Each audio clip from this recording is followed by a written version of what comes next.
tengo que detectar las debilidades. Porque aquí se trata de hacer un control de calidad sobre mi propio caso. Tengo que analizar mi teoría del caso y la teoría del caso de la otra parte. Porque lo que sea positivo para la otra parte va a ser negativo para mí. Y lo negativo se neutraliza o se aminora.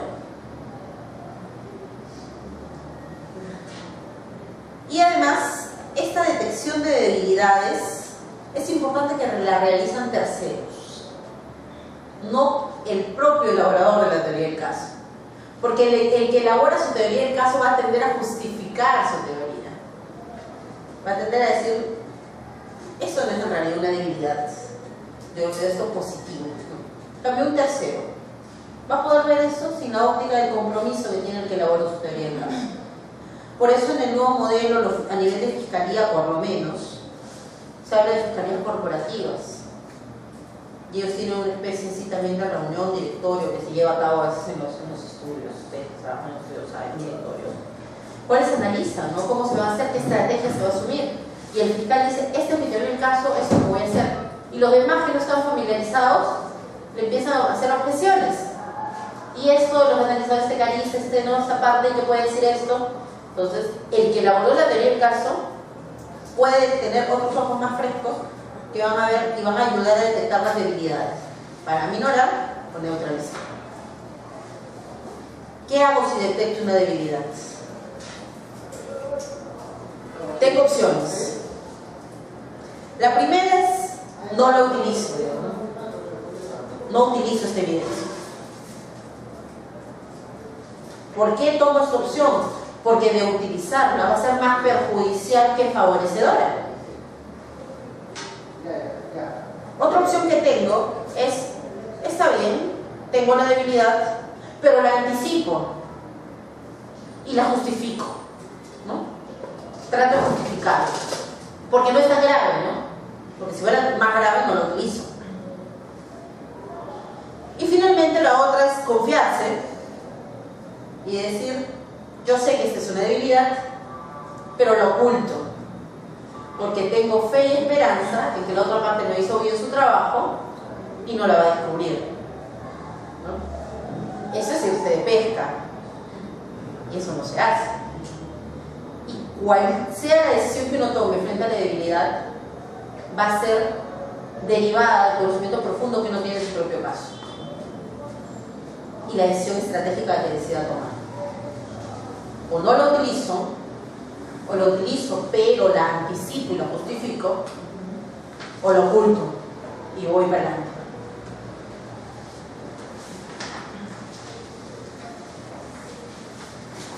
Clasifico mi evidencia. ¿Cómo la clasifico?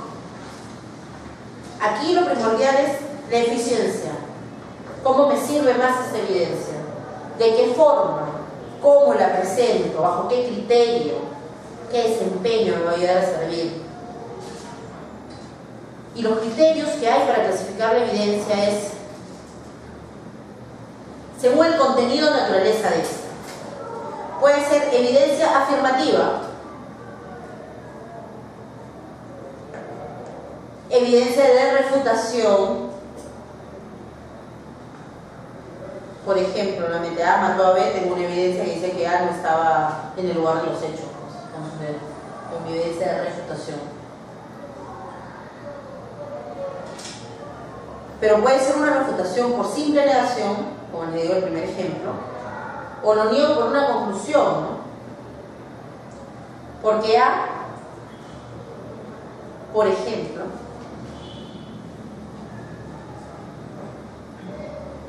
en el simple negación es yo no lo hice, es una simple negación. En cambio la negación por conclusión es yo estuve en otro lado, por lo tanto no lo puedo matar. Es diferente decir yo no lo hice simplemente. Lo otro presupone una coartada. Lo niego, pero a raíz de que concluyo de otro hecho. Entonces esa es mi evidencia de refutación. La evidencia explicativa, y ahí vienen a tallar lo que es los peritos, que van a explicar cada una de las cosas que tienen, por ejemplo, la psique, ¿no? La psique. En el caso de violación que vamos a ver, muy importante las pericias, tanto de la niña como del tío. Entonces, esta evidencia nos va a permitir dar más luces sobre el hecho. Que simplemente no vamos a tener solamente la proposición fáctica de que el tío violó a la sobrina, sino porque lo hizo, cómo lo hizo. Vamos a ver esos detalles en las pericias. La evidencia emocional o persuasiva, dicen. Algunos la infravaloran, dicen no, pero también es importante. Es importante una evidencia emocional o persuasiva. Y ahí también viene la evidencia de credibilidad. Cuando llevo, por ejemplo, testigos de carácter, ¿no? Ahora hay un caso de un niño que fue ultrajado en un nido. Salió ayer o hoy día en las noticias. Entonces, hay algunos profesores de ese colegio que están apoyando creo que es un auxiliar o alguien de mantenimiento que está acusado de este hecho. Lo están apoyando, ¿no? Es una persona correcta, es una persona de bien, ¿no? Nunca ha tenido problemas, que no es, ¿no? Entonces, ellos no pueden dar razón sobre qué pasó ese día, si pasó o no pasó, pero sí pueden dar razón sobre su credibilidad, sobre su carácter. Entonces, ese tipo de evidencia también es importante, sobre todo en ese tipo de delitos, ¿no? Porque ¿qué sirve que lleves una evidencia de credibilidad, por ejemplo, una situación tributaria, ¿no? Fue hecho? Ahí es otra cosa, ¿no? Pero en esos tipos de delitos, de sangre, sí puede llevar evidencia de credibilidad. Pero en la evidencia emocional o persuasiva, ¿a qué está referida? Algo que tenga que ver ya exclusivamente con un tema emotivo del caso, ¿no? Como les decía hace un rato, es importante también el tema de identificar un bien jurídico, un valor, ¿no? Sobre el hecho, que no tiene que ver directamente, ¿no? con las proposiciones fácticas que yo voy a plantear, pero sí darle un cariz sencillo.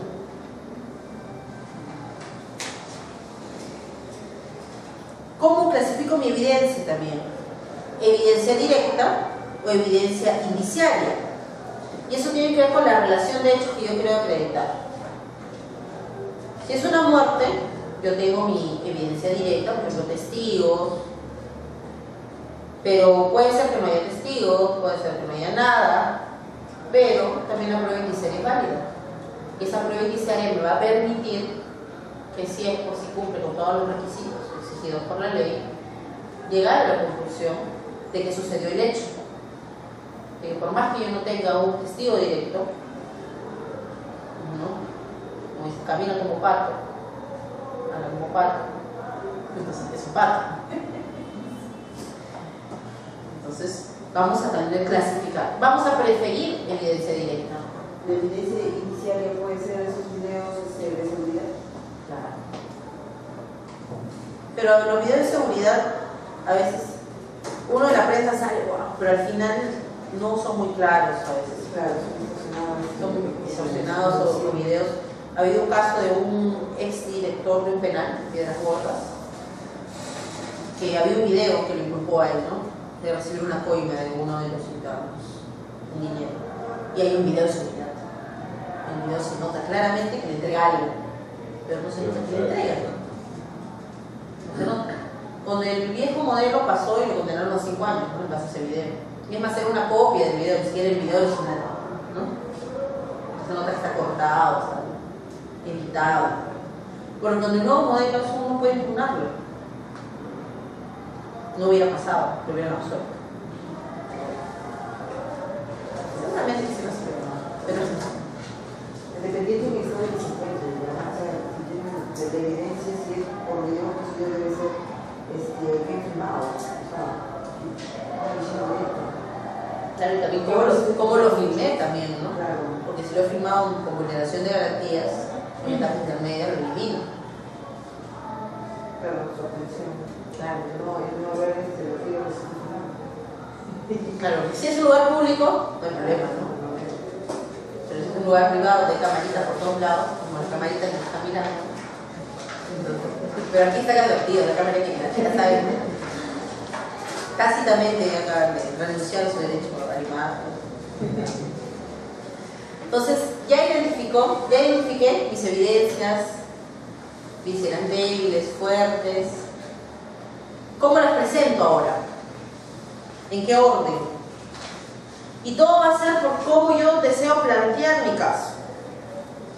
¿Qué evidencia presento primero? Consecutivamente, ¿cómo las presento? En este tema, el Código Procesal Penal, por lo menos a nivel legal, no nos da tanta libertad. Porque el Código Procesal Penal dice en qué orden se presenta, ¿no? Primero declara el acusado, después declara después declara ¿no? Sin embargo, estratégicamente, a veces es importante, antes incluso de que declare el acusado, que declare los demás.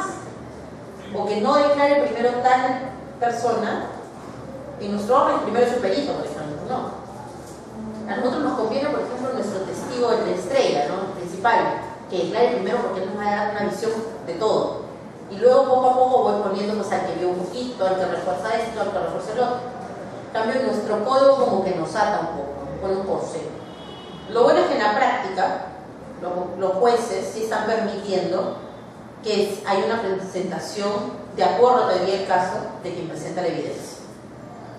Pero eso está en la práctica. Si quisieran, podrían ceñirse a la ley y decir, es en este orden que se desarrolla la evidencia. Pero depende del magistrado, ¿no? ¿Cómo que yo resolver? Exacto. ¿Y qué documentos también yo voy a ir introduciendo? Cuando veamos introducción de prueba material, vamos a ver que la prueba material no habla por sí sola. Yo tengo que darle credibilidad, tengo que acreditarlo. ¿Y qué mejor acreditarlo con testigos de la otra parte? Imagínense que el imputado me acredita la chaveta, ¿no? La reconoce como tuya, por ejemplo, o que me acredite el arma. Entonces, ¿cómo presento la evidencia? El orden en el cual lo presento nuevamente va a estar orientado por una decisión estratégica. Una decisión estratégica que me va a permitir decir cuál presento primero, cuál presento después, qué es lo adecuado. Y todo por cómo yo he establecido mi teoría del caso. Y aquí hay algunos tips, ¿no? Que dicen, ¿cómo lo presento? El principio de la primacía y lo más reciente, ¿no? Acuérdense que uno tiende a recordar más lo del comienzo y lo reciente, lo del final, ¿no? Mis mejores testigos al comienzo y al final, y los más o menos al medio. Primacía y lo reciente. Porque la idea es que todo mi relato y la evidencia que lo sustente sea tomado en cuenta por el juzgador. ¿Y cómo lo va a tomar en cuenta si el jugador se queda dormido?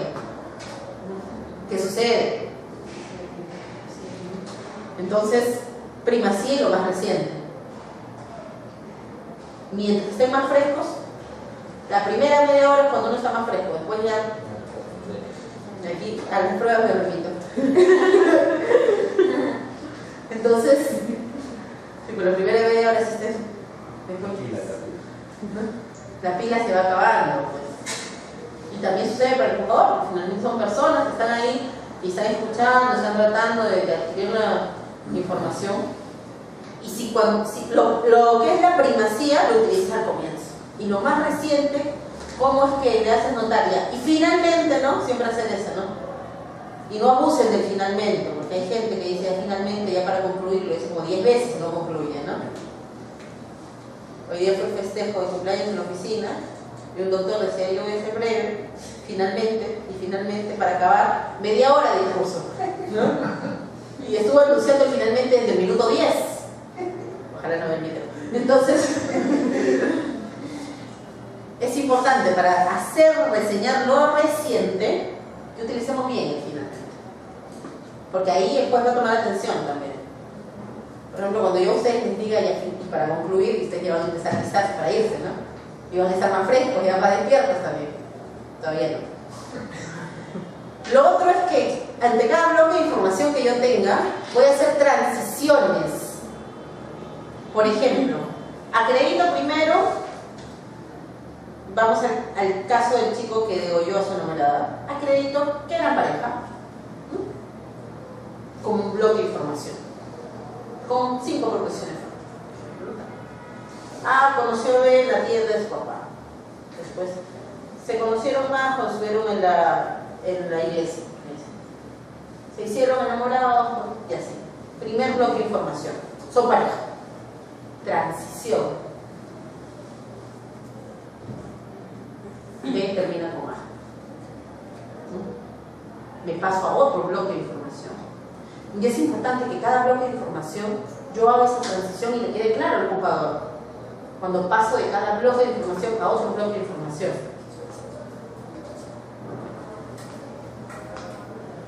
Otro es generar mis titulares, los lemas, me decía, ¿no?